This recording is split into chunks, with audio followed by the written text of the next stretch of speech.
So, Hare Krishna, dear ladies, welcome to the June Urban Devi Sangha and Women's Discussion Group. A special welcome to those joining us for the first time. If you are joining us for the first time, please write it in the chat so that we can all say hello. My name is Damodar Priya Devi Dasi, and I co-host this monthly gathering with our dear Rukmini Walker and Surabhi Govinda Devi Dasi. So let me introduce our guest speaker for today.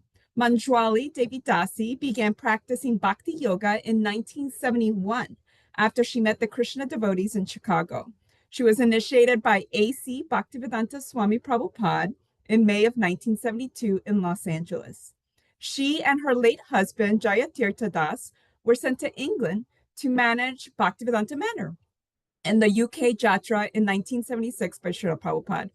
And after Jayatirtha Das accepted the renounced order in 1980, Manjuali and her young son served in California and India.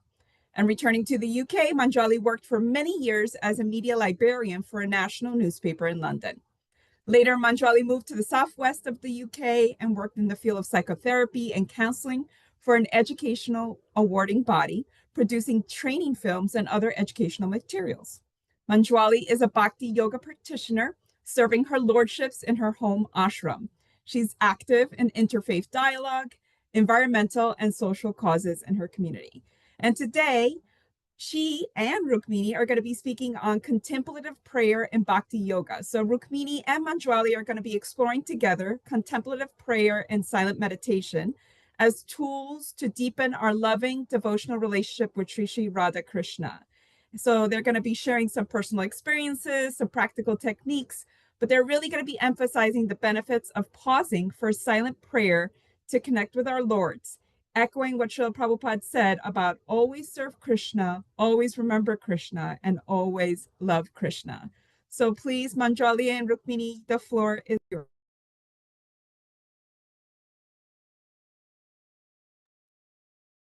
Unmute myself. Thank you so much, Damodar Priya. And Manjuali, we're so honored to have you here. Would you like to begin with some kind of a prayer or invocation or intentional something? Oh, okay. I just went to, it's wonderful to see all these bright faces here. Okay, so let's just bring us to this moment in time. So feet on the floor, or if you're driving, don't do it. And let's close our eyes and take a deep breath. And let's, as a group of souls at this moment in time, we welcome in our beloved Srila Prabhupada and all the gurus, guides, and guardians of devotion who support our soul journey and inform us and hold us in our quest for love of God. We welcome all our friends who love us and who support us. And we welcome the new possibility to share a moment in time, to deepen our connection with the divine, and to learn new tools that might be helpful on your journey and my journey, because we're all traveling together on a quest for love. Hare Krishna, Hare Krishna, Krishna Krishna, Hare Hare, Hare Ram, Hare Ram, Ram, Ram, Hare Hare. Hare Hare. All glories to Srila Prabhupada and all glories to each one of you who are present here today. It's lovely that you've taken your Sunday to join and share this little experience with all of us. Manjuali, I can see that your sweetness is so contagious. I'm looking at how everyone is smiling at you so much. You don't even have to say anything. Everyone's just loving you up and smiling at you. So thank you so much for being here. So I want to ask you, can you, as we begin, can you share a bit of your story? How did you come to the path of bhakti? Because I know in particular, part of your story begins with a prayer in a church. So can you share a bit of that with us? Thank you so much. Oh, thank you, dear Rukmini. Well, I came to Krishna, as you heard in the bio at the beginning. I met the devotees in Chicago in 1971. Baal Lasva was my first introduction to Krishna consciousness. Of course, my first guru was our mom. Mom was always the first guru, but my faith tradition was Roman Catholic, though my father was a Jewish convert. He had this amazing story. He was torpedoed in the Second World War, and his best friend was a chaplain. And he said to him, "If your God gets me out of here, I'll become a Catholic." And they swam to a boat that was in the bay that was meant to leave at dawn, and he followed that through. So I have those two lineages. But I came to Krishna. I was on the road, like so many of us, looking for purpose and meaning in life. I'm a child of Woodstock. 1969, and after Woodstock, I dropped out of university because I wanted to find meaning and purpose in life, and I wasn't finding it on my course. So I joined. I traveled around to Krishna temples, and in Los Angeles, finally, a wonderful devotee named Dina Bandhu brought me to the temple at New Dwarka, which is the Los Angeles Hare Krishna temple. And that was January 72 or December 71, somewhere around there. And and the thing was that Prabhupada was going to come. So that was the carrot. Do you want to meet the master? I'll take you there. And because he was the president of Santa Barbara, he and Akuti. So the day before, I was there just doing work, and then Prabhupada came, and there was going to be initiations. And I had this little, I just really wanted to respect my relationship with Christ. And so the day before I was going to be initiated, I snuck away to a Catholic church. And I went to ask the Lord permission to take the step into the Bhakti path. And I sat in this church, and there were no earthquakes, no bells rang, no wind running through, stillness, silence. But in my mind and heart, I felt that it was okay. It would be good for my spiritual life. I heard the master kind of say, it would be good for your spiritual life to follow this path. But he said, don't forget me. So in my journey, I have these two streams. I'm a bhakti practitioner. I'm a devotee of Krishna for, well, 53, 54 years or whatever it is. But I love Christ too. And I love the and I love the broad expanse that the divine is everywhere. And that for some resonate with one lineage and some resonate with another lineage, but actually it brings us to love. And Christ taught love of God. Srila Prabhupada taught love of God. Mahaprabhu taught love of God. So the quest is love. And we go to the place where we feel we can grow and it resonates with us at a particular time. So I think that's the story, Rukmini, you wanted me to share. And the work of the writings of Thomas Merton, the writings of Father Richard Rohr, other Christian mystics, John of the Cross, they've been very influential and they have had a part. John Main, wonderful meditation, World Community of Christian Meditation.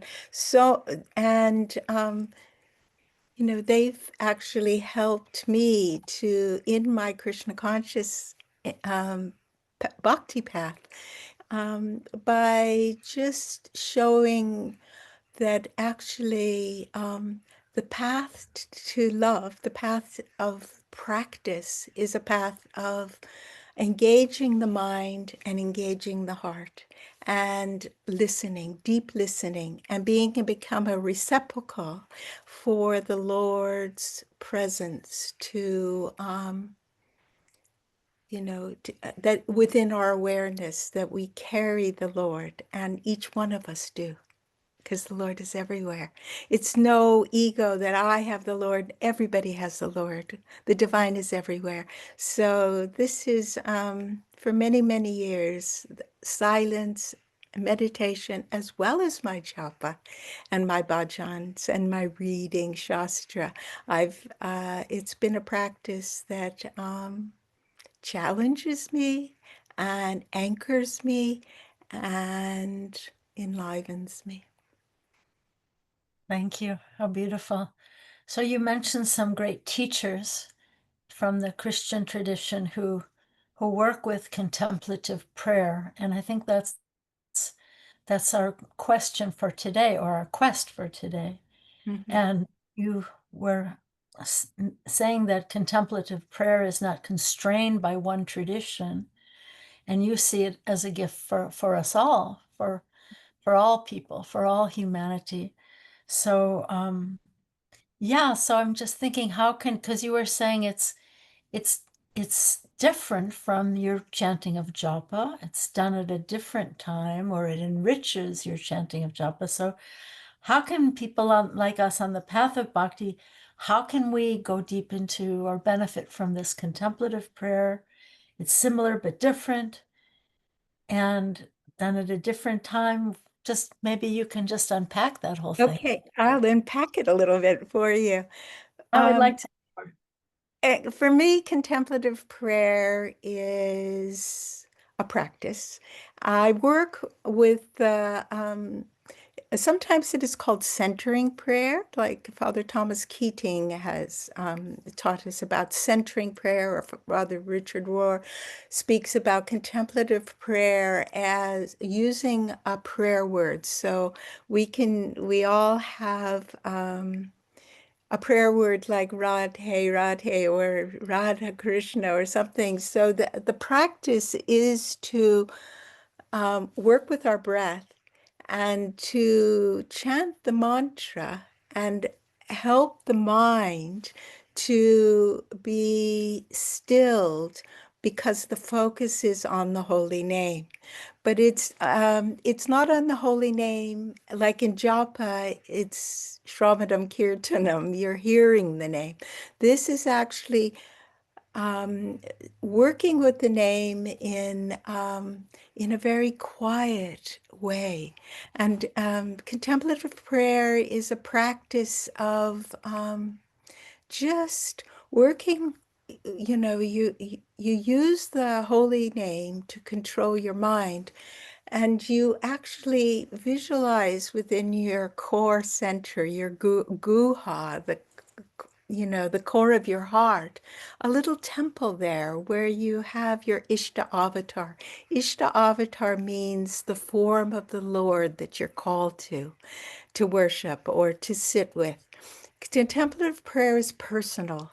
It's you become a receptacle. You invite the Lord to come closer through working with your mantra, through sitting in your heart, and through becoming open and deep listening to the presence of the divine. It sounds quite esoteric, but actually it is a practice of just sitting, listening, focusing on the holy name, and waiting for the Lord to actually become present in our awareness. And that is something that's not pushed. It's not something that we quest. We just sit. And that is actually a service, because our practice of devotional life, our gift to God and to humanity is to have an awareness, a presence, and a sincerity to use this vehicle, this human form of life, to deepen our relationship with the mystery. Srila Sridhar Maharaj, one of my mentors, used to call the mystery the sweet absolute. And I love that word. The sweet absolute is a name for the divine, who has so many faces, and but is actually our own, Ishta avatar that sits in the core of our heart, our Chaita Guru. Chaita Guru means our personal guru that we carry with us from lifetime to lifetime.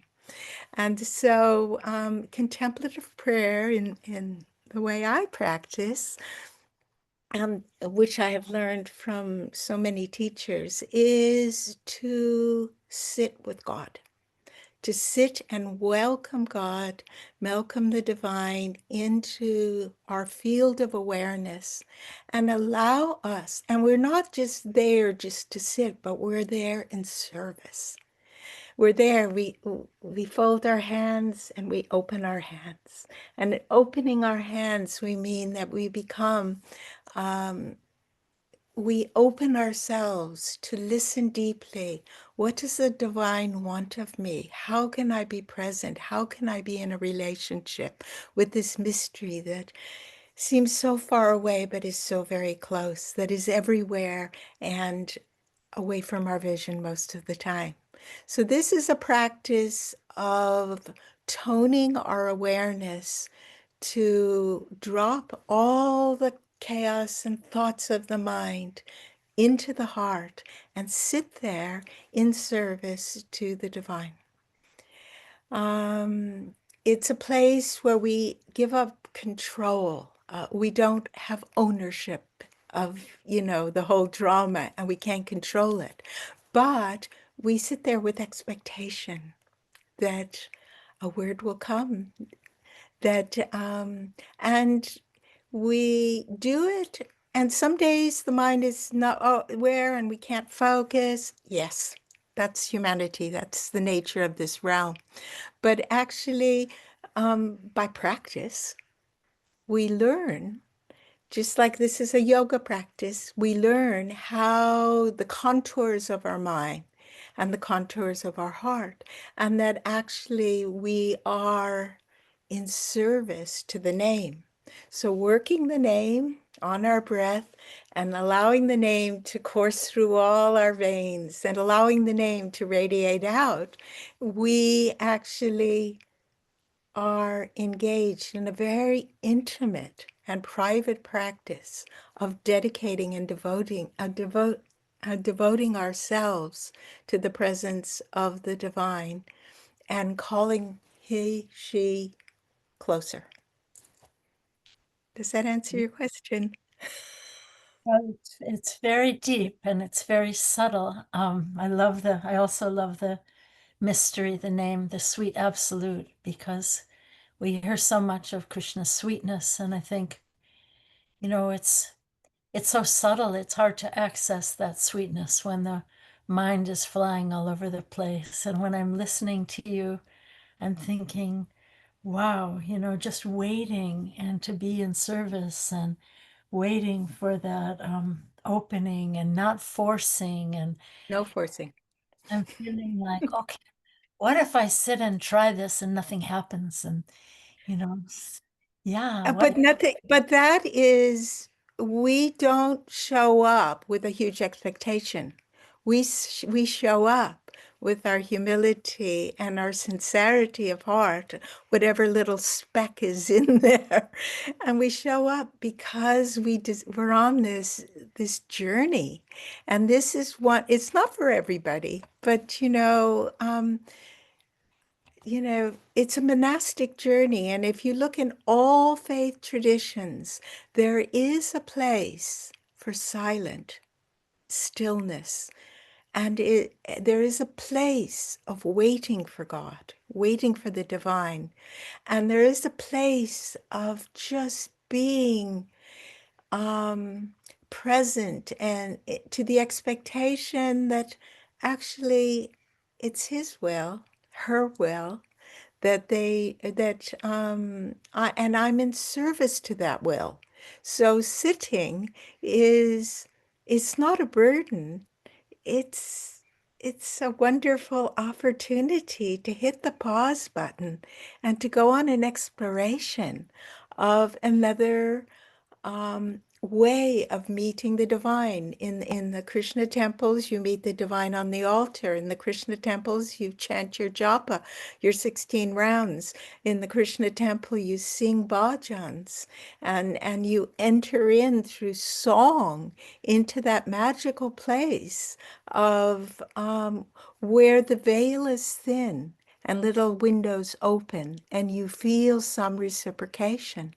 So this is just another, it's, another tool that if you have that propensity and that quest for the inner exploration, that this is just one of the opportunities that you can try. And every day is different, and every day, but as with every practice, it takes discipline to show up. It takes, life is so busy. I'm retired now, so I'm not like working shift work or doing all this stuff that I did when I was young, like most of you. But even if you just do 10 minutes a day of just hit that pause button, feet on the ground, relax your shoulders, relax the back of your neck, feel the divine energy coming down, feel Mother Earth holding your feet, feel the energy meeting in your heart, and sit in that place and just be present. Welcome the divine.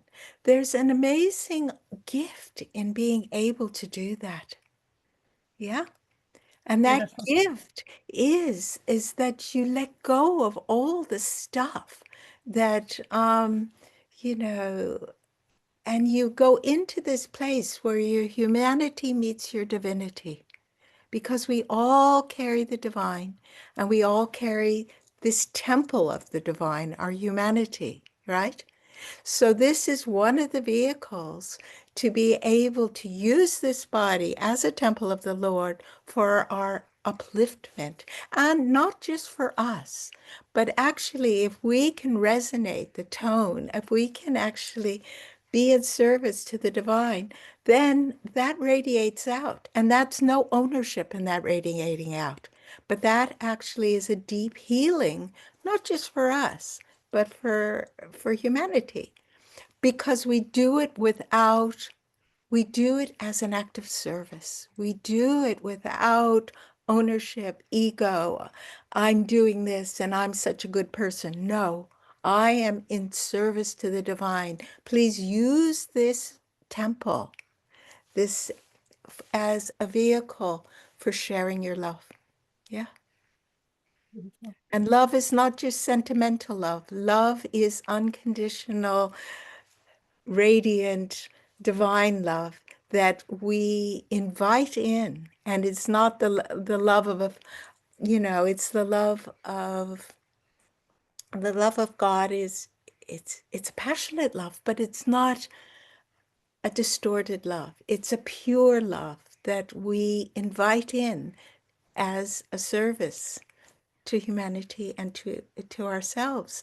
And it's an opportunity to, yeah, to learn and to explore and to journey. Yeah, because we're What's all journeyers, you know? That's why we're here what's today. what's very intriguing to me, and maybe to some of you looking at all your beautiful faces, is that this is not what I'm loving so much. I mean, I love every drop of what you're sprinkling on us, but what you're sharing is very personal. Yeah, It's not, personal. it's very personal. It's about love. It's about divinity. It's about sharing and service, but it's very different. It sounds to me to be very different from a kind of Buddhistic emptying of the mind. So you're talking about contemplative prayer, centering prayer, but it's not an emptying. It's almost like Presence. It's it's opposite. It's presence. like a filling, It's a up. filling. So you Yeah. use the word container. So it's almost like, can you unpack that? You're using the Okay. word container. Are we a container? Are we contained? How is it different from Buddhist meditation, which is very attractive also and very silent? But so tell us what are the differences? Are we a Okay. container? Are we contained? Okay. We're contained. Well, mindfulness meditation and Buddhist meditation pretty much is to no thoughts, right? It's no thoughts. It's actually, and it's just on your mantra, on your breath, and letting go of thoughts, in my understanding, though I'm not a Buddhist practitioner. But it's just to go into the place of breath. And there's no form of Buddha that you're calling into your heart. This is actually heart prayer. And heart prayer for me, and understanding from the teachers that I've shared with you before, is that you show up to be present to to the divine who already sits in your heart. Yeah. But we're so covered with so many layers because of our conditioning that there is a practice of letting go and just being present and waiting for God. So it's relational. You're communicating with the divine. Okay? You're being present to um, the temple of your heart, yeah, where your Ishta avatar, your divine sits, the core of your being, where your soul sits. So it's not about doing. You just go into that space and wait for service. You wait for the presence to inform you. It's deep listening as well as just showing up. You're listening to your inner guide, your inner core soul, and you're sitting there with your mantra. You're not thinking, you're just letting your mantra be the tool, and you're sitting with your breath. And you're contained in that place because you go into that place prayerfully. You go into that place with your own humility. You go into that place with gratitude. And you go into that place to know there's grace all around. There's grace everywhere. But to become a receptacle of grace, you have to actually open yourself. It's an action, yeah? So you open yourself to receive the grace that the Lord, the divine, is showering on us. So it's deep communion, really. And it's deep communion without a capital C. It's deep communion that it doesn't have any, it's everybody's birthright. Yeah. It doesn't have a big ego. This whole practice is to let go of the I, me, mine, and I'm controlling it. You go into this place as a sadhaka, as a bhakta, as a practitioner, as a hopeful aspirant in relationship with the mystery, the sweet absolute. And this place, this gives us, when we enter into this little cave of our heart, we enter into the practice of meditation, we don't enter in with expectation.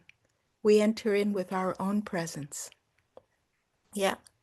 And if the Lord lifts the veil, so be it. And if the Lord doesn't lift the veil, so be it. because it's not about expectation.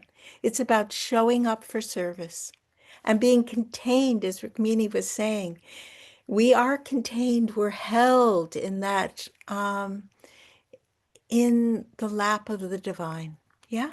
I mean, that's just kind of a poetic, but actually we give ourselves a moment to just listen to the divine who, with our mantra. And that doesn't mean that we're just off listening to any old thing. We're discerning. Yeah.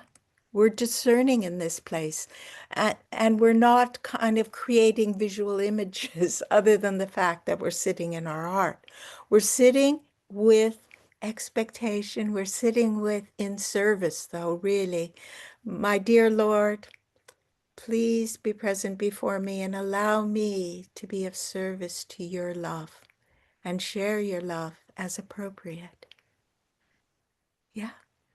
Beautiful. It's very, very simple. You know, I don't talk about this. I'm sharing this with you because Rukmini's my friend.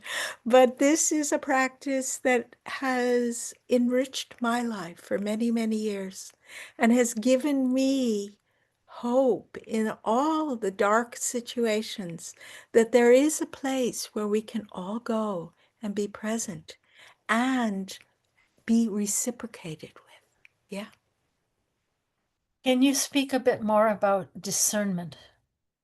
Discernment is important because the mind can take us in so many creative places.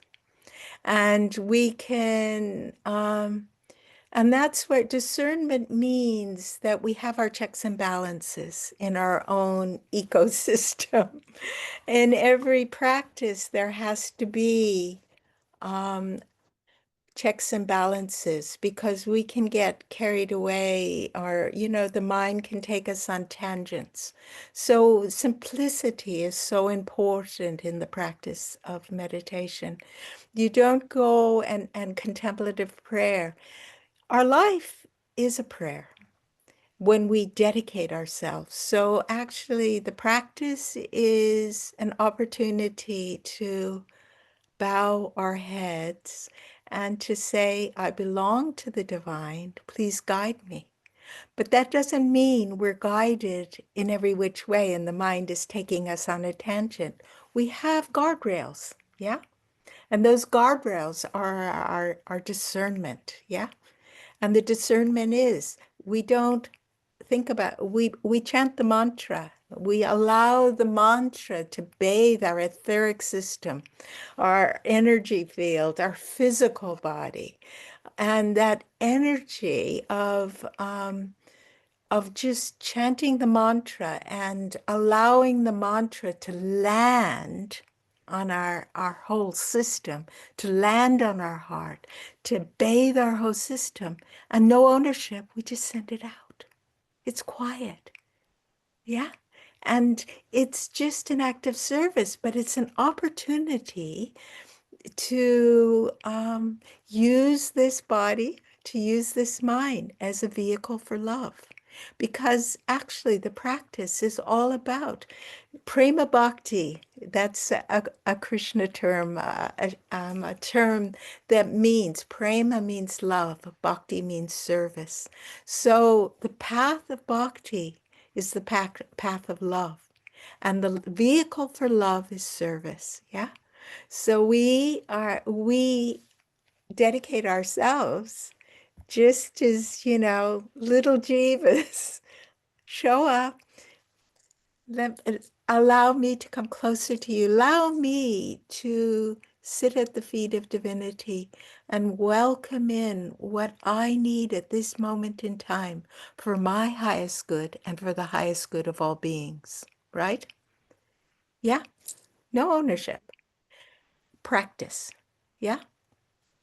So you're using your breath, you're using the mantra, and it sounds to me like it takes a lot of patience.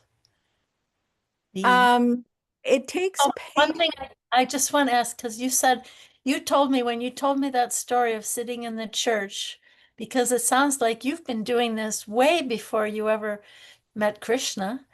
Yeah. And when you were sitting in that church waiting for some Listening. listening, that's a lot of patience. And you were sitting there for I was there for 2 hours. sitting there for a really long time, right? And Yeah. so this takes a lot of patience, right? It takes patience, but more than patience. And patience is part of practice. We get up every morning and what do? Yeah, we say thank you. We touch the earth to our head and we say, I dedicate myself today, right? For we become present to our journey. We give respects to our teachers. Yeah, every day. We do a practice. Everybody's got their morning rhythm that's on this call. And each one of our morning rhythms, we're tweaking it all the time. But, it's not like hard work. Patience is not hard work. Everything, it's our attitude. And so we just ask for, an attitude that helps me to engage and enliven me and um, keep me present, but also challenge me. We're all challenged. It's not just sitting and being bathed. It's challenge the mind, and you have to kind of sit and you have to do it at a special time, or but as you do it, you love it after a while because you feel it brings you closer to the mystery. And it's an act of service, and yeah. I don't know, it's my life. And it brings joy, that I'm just showing up to be present with God. And I could do so many things. I could be, well, I do my gardening, but it's just like that little pause in the day when it's your time for God. It's your time to explore your inner dimension. It's a time for just becoming a container and listening and being part of that mystery and seeing what's around the corner. Where's that blue boy? Or where's the divine, and it just is actually um, the whole system, your whole physical system is nurtured as well as your etheric and spiritual body is nurtured by just taking neuroscientists have looked at the power of meditation practice in healing us, our physical bodies as well. It's a time to just a regeneration comes and joy comes. It's joyful.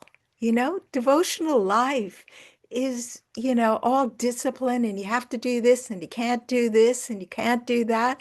And it's like you got so many can'ts, but this is a can, you know? This is that, yeah, actually, I can show up and I can be present to the mystery. And I'm on this magical journey of discovery. And it's kind of cool. What else is there to do with life? And it helps inform your interpersonal relationships with others because you're grounded in the earth and you're connected with the mystery because you're in relationship. Devotional life is about personal relationship. And this is an opportunity to, um, yeah, to deepen that relationship and to deepen that love in your chosen deity, in your chosen name, in your chosen, a vehicle for discovering of who you are and what is your relationship with the cosmos. And that comes by just showing up and being present and allowing yourself to be an explorer, you know? Nice, That nice, is, nice. somebody just says, and during Japa, that happens too. Yes. Japa is a wonderful, and many years of Japa. And Japa, my Japa time is separate. And I do my rounds first thing in the morning and I get them all done before breakfast. And I have to do them really early in the morning because that keeps my mind fresh. And that is another, and Japa is an absolute vehicle for love and an absolute healing vehicle to help us to purify, but also to be of service to the holy name. Srila Prabhupada told us when we're chanting japa, Krishna's dancing on our tongue. Yeah? So, yeah, japa is really, and this is a silent japa, what the practice of contemplative prayer in the mood that I do, because I work with the breath and I chant a word. And I to name. chant something that actually, so the holy name is coursing through. Yeah.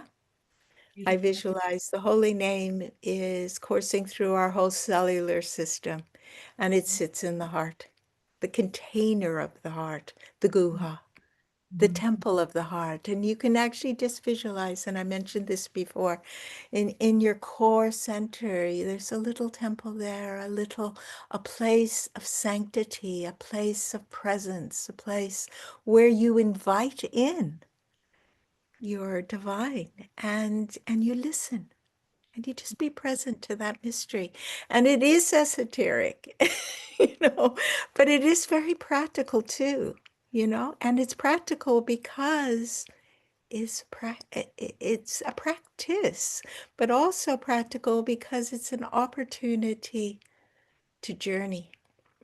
And we're ever evolving journeyers, we have the goal of self-realization and enlightenment, but actually that's ever evolving our relationship with the Lord and with our masters. So it's, the practice is it's complementary to the bhakti yoga practice in the sense of and often before I do a meditation, I read something inspirational, whether a sloka or a little excerpt from a holy book. And that just kind of helps the mind to settle and helps you to, in Christian tradition, it's called lectio divino, is that you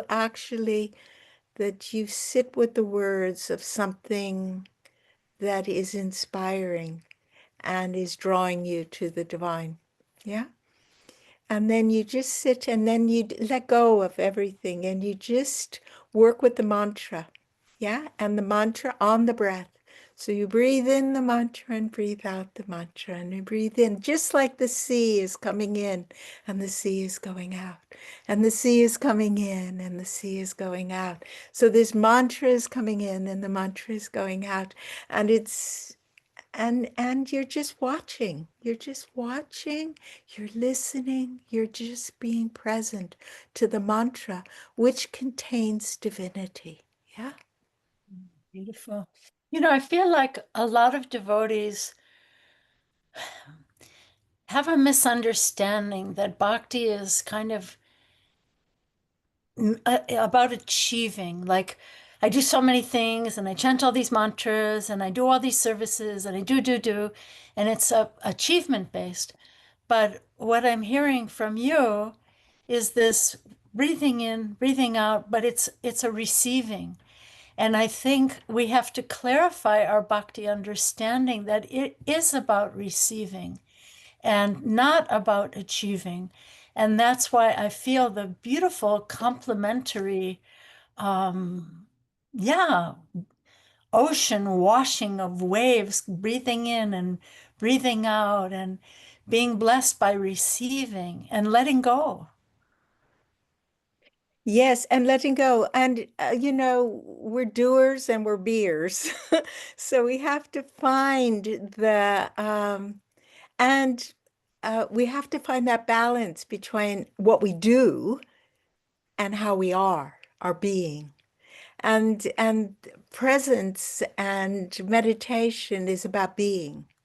And we're showing up, but about being. And it's great to do lots of devotional service, and we get a lot of like, yes, from doing devotional service, and we're dedicating ourselves, and we're creating wonderful opportunities for people to come closer to the divine through our service.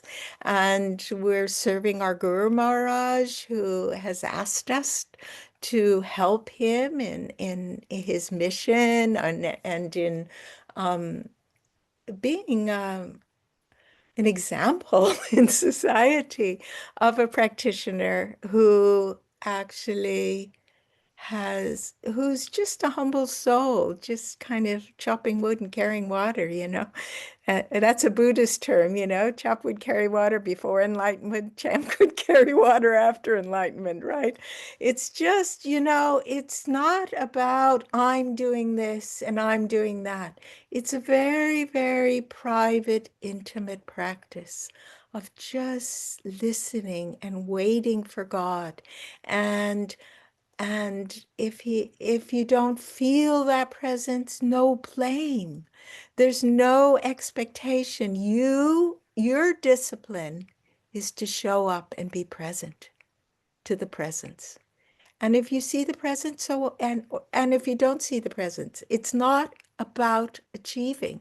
It's about becoming a vehicle for love. And that vehicle for love is by opening ourselves to be of service to that love. Yeah. And that's so achieving. Yes, we have to do things, but so much ego gets entangled with our achievements. Oh, I do this and I do that. You read my bio. Oh, she did this and oh, she did that. Do you know? Ultimately, this whole me stuff has to kind of take a lesser place. Lord Chaitanya Mahaprabhu in his Shikshashtakam, he says that we have to find our humility lower than the straw in the street. And what is lower than the straw in the street? Lower than the straw in the street means I am a shining being, but I am a speck of dust at the feet of divinity.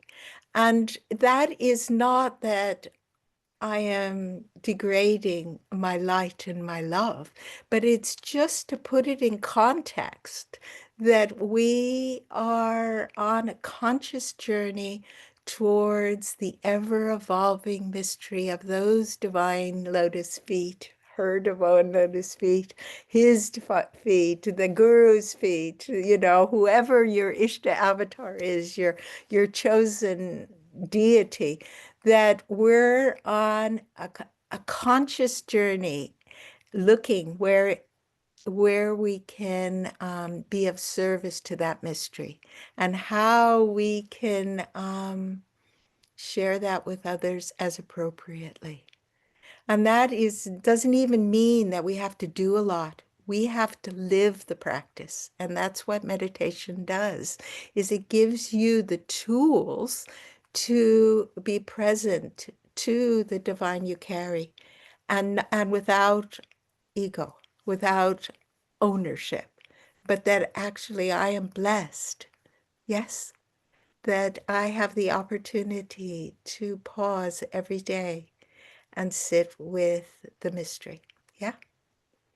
Beautiful. And it's fun. It's not hard work, At the beginning, it's more difficult, but you get into the rhythm of it, and it's always changing, and you get new nuances happen, and you know, and divine love is ever evolving, you know.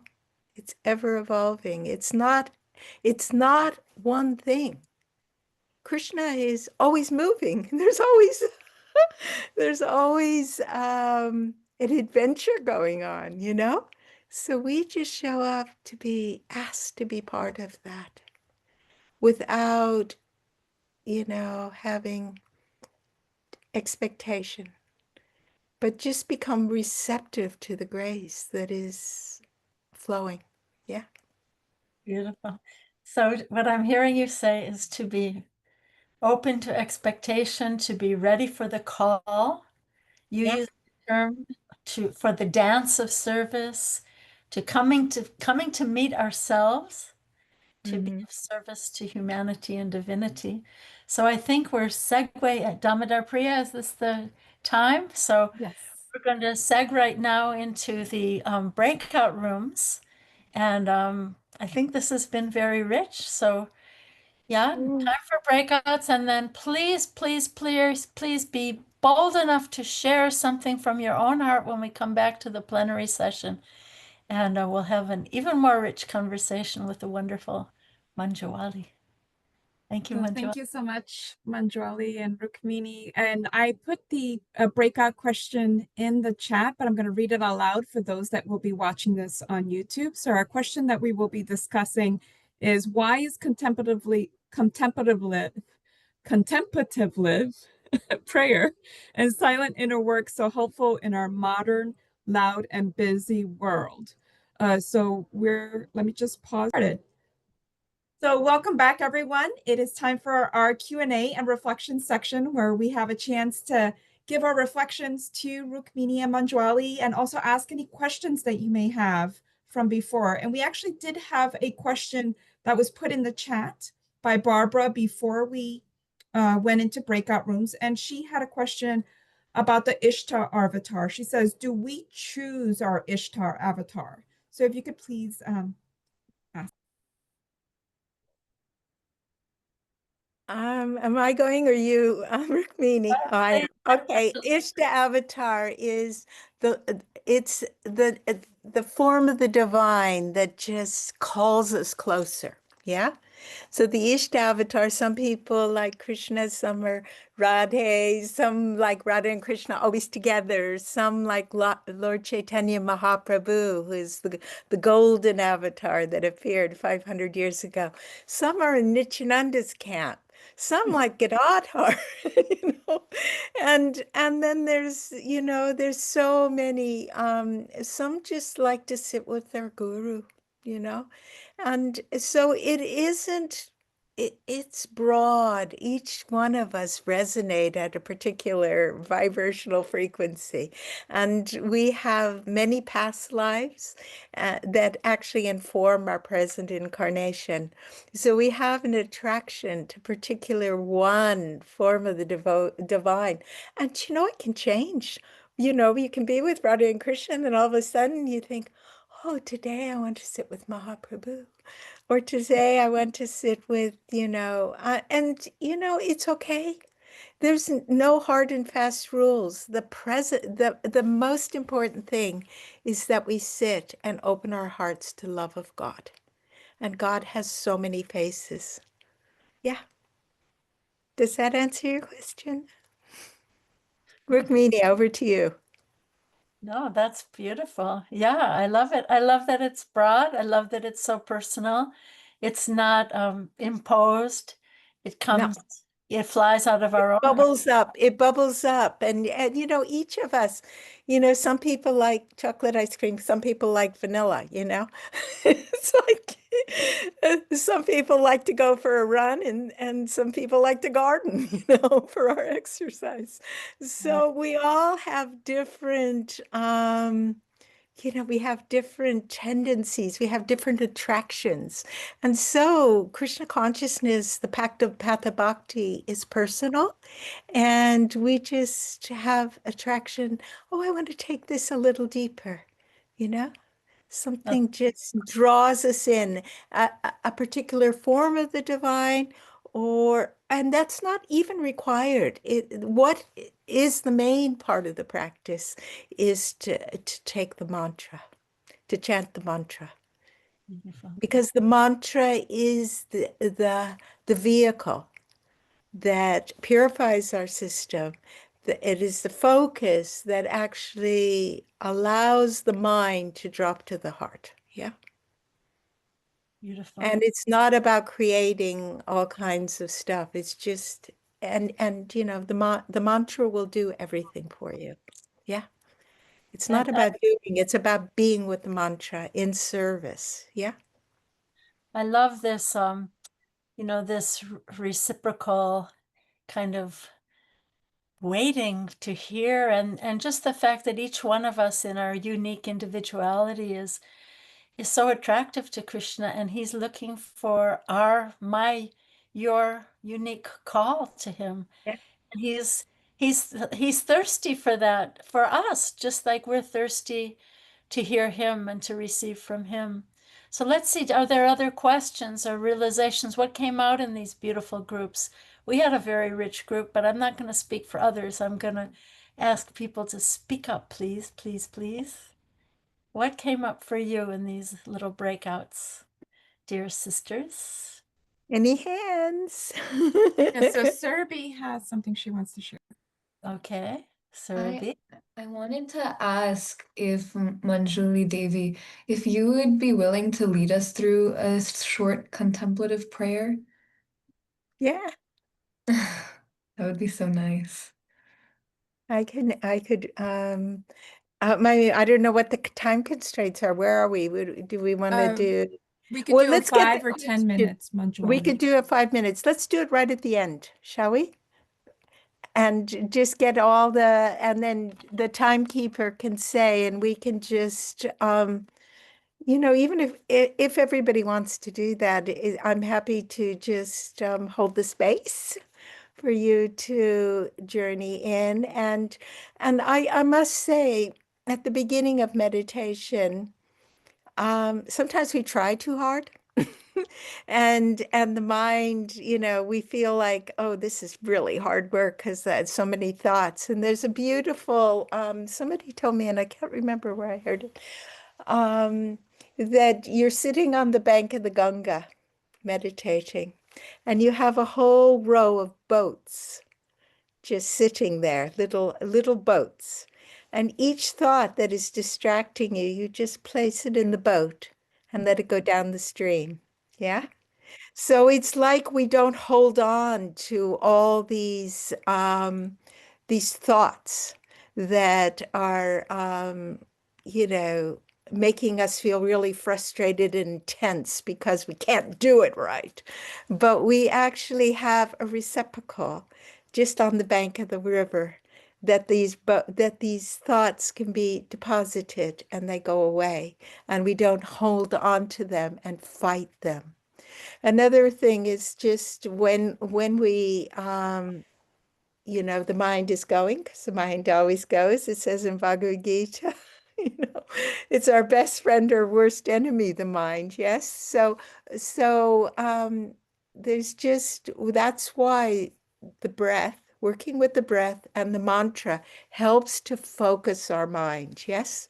So the mind is going like this, and you just focus it on the breath. And that's the vehicle. The breath is the vehicle with the mantra, and that tames the mind to be sick, because the mind wants something to do. So if it just sits with your mantra, Radhe Sham, Gauranga, whatever, Gaur Hari Bol, whatever, you know, Radhe Radhe, Sham Sham, whatever, or, you know, Jesu Christos, you know, whatever your, the word, Guru Maharaj, whatever word you want to use, that helps to just, and allow yourself to feel the peace, you know, don't fight it. Don't let go of control, and just, yeah, just sit and welcome your deepening, you know, sense of that the divine is held on the mantra, and that mantra is a vehicle for you to drop into your heart. Yeah. Beautiful, beautiful. Thank you. So we have Min with her hand up, and I'll check in at the end so that we have the 5 minutes for the contemplative time. Thank you. So Min, please unmute? Before I close out. Yeah, 5 minutes before you close. Yeah. And then Chitra, remember Chitra has an announcement too. Okay. Okay. So Min, yeah. Thank you so much. My heart is just so full with excitement of what I'm hearing. It's just so helpful and just so beautiful to me. I love this notion of contemplative prayer, where it, seems to me it's conducive for silence and even in some ways solitude, and to really to hear God. And it makes sense to me that we want to quiet our mind down in a consciousness to hear God, to wait to hear from God. I like to ask, when we're going about our busy days and we already know that this day is coming, what is the mindset that we can have that we can actually, maybe even throughout our busy day, that maybe there's a possibility that we could hear God? Great question. Do you know the old pause button? Sometimes we just hit the pause button. And actually, in the Bhakti tradition, we chant Gayatri 3 times a day. Yes. And that's a silent meditation in the Bhakti tradition. The Gayatri mantra is chanted silently. But also there is a practice, and this is part of the contemplative broad, is that we have our set time for our practice, our meditation practice, whether it's 20 minutes, half hour, or even 10 minutes. And then we have throughout the day at certain times, just hit the pause button.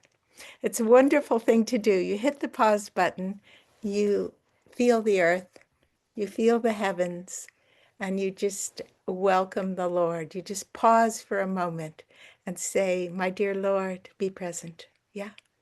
Allow me to be of service to you. And that can happen, you can do it whenever you're waiting for a bus, or you're on a train, or you just finished the shopping and you're pushing the trolley to the car or whatever. There's just little moments in your day where you make the connection. And that is actually really helpful, because, Srila Prabhupada told me he always remember Krishna. I said this at the beginning, or this was always serve Krishna and always love Krishna. And how can you do that? You have to be present. Yeah.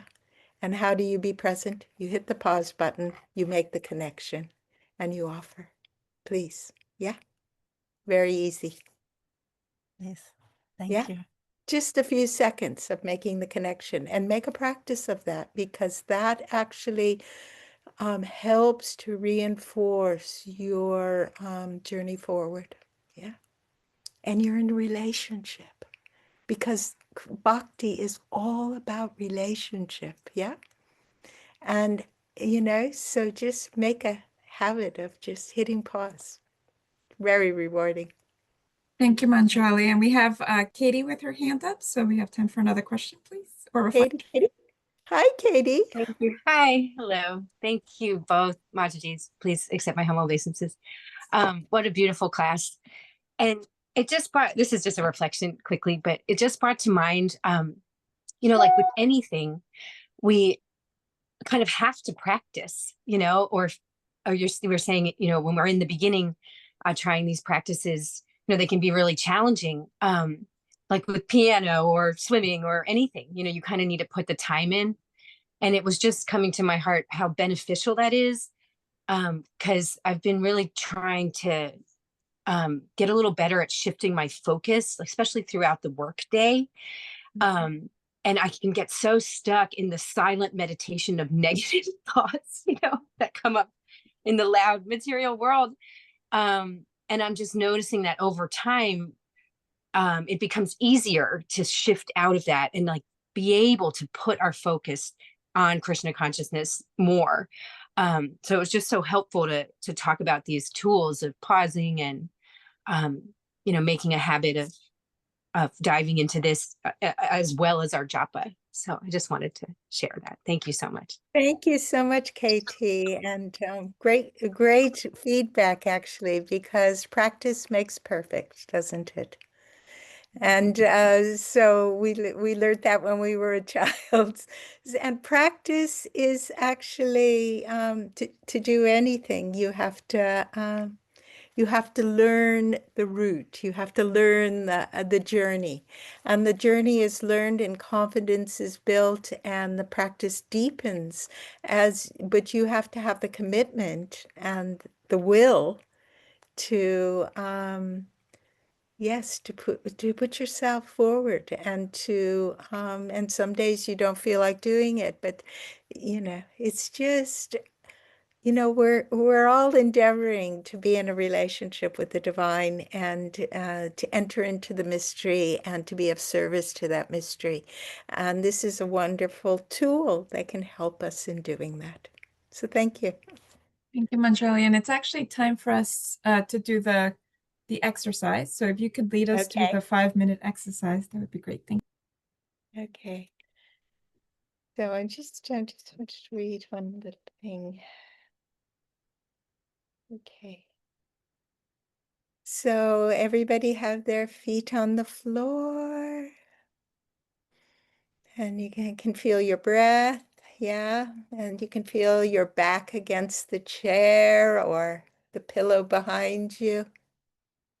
And you can drop your shoulders, let go of the tension at the back of your neck. It's a tension place. And just let go of your cheeks and put your hands on your lap. And in the silence, we just sit here. Contemplative prayer is an opportunity to become present to the divine in service. So we sit with our breath. So we breathe in, you choose your prayer words, you breathe in the name, and then breathe out the name. Breathe in the name, breathe out the name. Breathe in Krishna, Radhe, whatever your name is. And we'll sit for 5 minutes, just sitting with your breath, no expectation.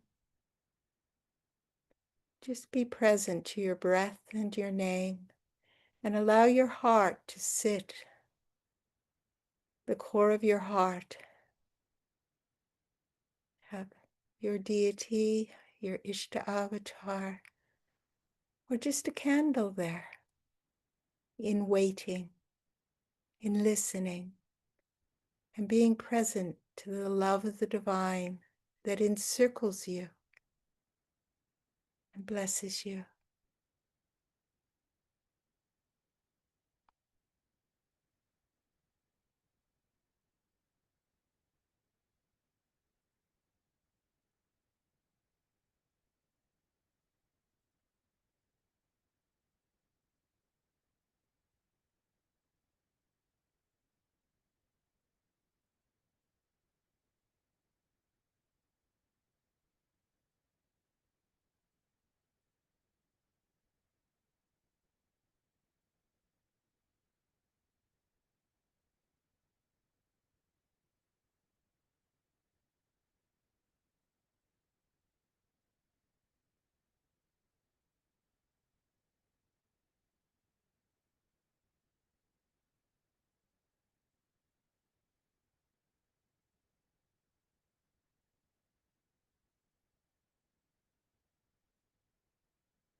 Thank you, Manjuali. The 5 minutes went by so quickly. Thank you so much. And thank you, Serbia, again for that suggestion. So we do have a quick announcement from Chitraleka before we finish with our dear Rukmini. But before that, thank you again, Manjuali, and everyone for coming and participating and sharing your wisdom with us. So Chitraleka, if you'd like to unmute yourself and just share. Yes, thank you very much. You're muted, Chitraleka. You have to unmute yourself again. Oh, sorry. I thought I had done it. Thank you. Thank you. This was a beautiful session. My heart is like overflowing with gratitude. And wow, speaking about all these different ways of like connecting with the divine, with Krishna, we want to invite you because we have the last available spots to go to Bahia Solano, which is a beautiful coast in the Pacific Ocean in Colombia, where the rainforest meets the ocean. And if you ever doubt the existence of God, just as we did today to connect in such a beautiful way, if you ever doubt the existence of God, you have to listen to the exhale of a whale, because what we're going to be doing there is not only having Rukmini's wisdom talks, art therapy, but also we're going to go watch the humpback whales that come in September to mate and to give birth. And this silence, I was thinking today how beautiful, because when we get into those boats and we like go deep into the ocean to visit the whales, those are moments of sacred silence, contemplative prayer, and also like we feel a sacred connection with these majestic creatures. So we're going to be doing a lot of kirtan. There's a beautiful forest also to explore. I'm an art therapist, so I'll be leading some exercises. So please join us into this retreat, the spirit retreat, this soul song, from the 4th till the 8th of September. And I think probably Surabi or Damlar Priya could share the link. Oh yes, you already did. Thank you so much. So, well, last spots available. Please join us. It will be a very, very wonderful and uplifting experience. Thank you.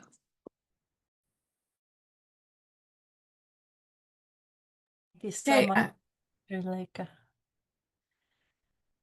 Yes, Damodar Priya. Shall I go ahead? I was just asking you to unmute. Yes, please come and join us for this magical look at receiving divinity through nature and these beautiful whales. So please, if you'd like to join us next month, it's been so beautiful to have all of you here. Next month, it's always on a different day. And so next month on July 20th, we'll be hearing from Sri Radha-Devi Dasi about healing from the inside out. And she's going to talk about healing from physical or mental health challenges and how it's possible, when given the right conditions, to safely explore what may be holding you back. We will explore how increasing awareness, broadening perspectives, and aligning our actions with our core values can enhance our sense of well-being no matter what we may be going through, blending the latest science on behavior and lifestyle change with the universal truth found in Bhagavad Gita. As Krishna guided Arjuna through his existential crisis, you will find practical wisdom that can support your journey of healing from the inside out. So it sounds really beautiful to me, and I hope to see you all next month on July 20th. Thank you all so much for being here. Thank you, Manjuali, for this very heart-opening exploration of the sweet absolute, the mystery that we are going to receive in our hearts, and be open to receiving that love, that dance of love. I'm so grateful to you, and thank you all for being here for these magical last hour. Thank you so much. Hare Krishna.